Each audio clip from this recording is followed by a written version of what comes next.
9 siniflər videonu ötürün getsin. Çünki bu videoda imtahana düşə biləcək mövzulardan danışacağıq. Tənbəllər bu videonu çox sevə bilərlər. Zarafat edirəm, kim istəsə baxa bilər. Birinci gücü verəcəksən morfoloji təhlillə. Morfoloji təhlillə aranı qəşəng elə. Çünki morfoloji təhlil işləməklə sən bir çox mövzuların açarını əldə eləmiş olacaqsan. Sonra tərkibinə görə təhlil nümunələri çoxlu, tərkibinə görə təhlil elə. 2 leksik, 3 leksik şəkilçili sözləri mütləq işlə.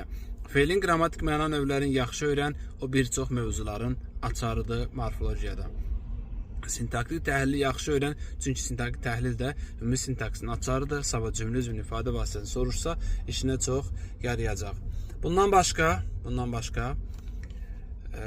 frazeoloji birləşmələri yaxşı öyrən, frazeoloji birləşmələrin qarşılığını yaxşı öyrən və hər gün söz ehtiyatını artırmaq üçün bir səhifə bədii ədəbiyyatdan oxu.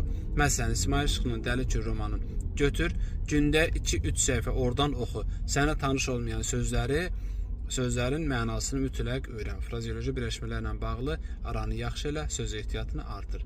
Nə qədər söz ehtiyatın yaxşı olacaqsa, nə qədər çoxlu kitab oxuyacaqsansa, mətnləri gözü yumulu rahat yaza biləcəksən. İmtahana qədər qoşulub sürət qruplarımızdan faydalanmaq istəyənlər 055 597 01 51 nömrəmizə yaza bilərlər. Bu qədər özünüzə yaxşı baxın. Əgər video xoşunuza gəldisə, keçməmişsinizsə, səhifəmizi izləməyi yaddan çıxarın. Sağ olun.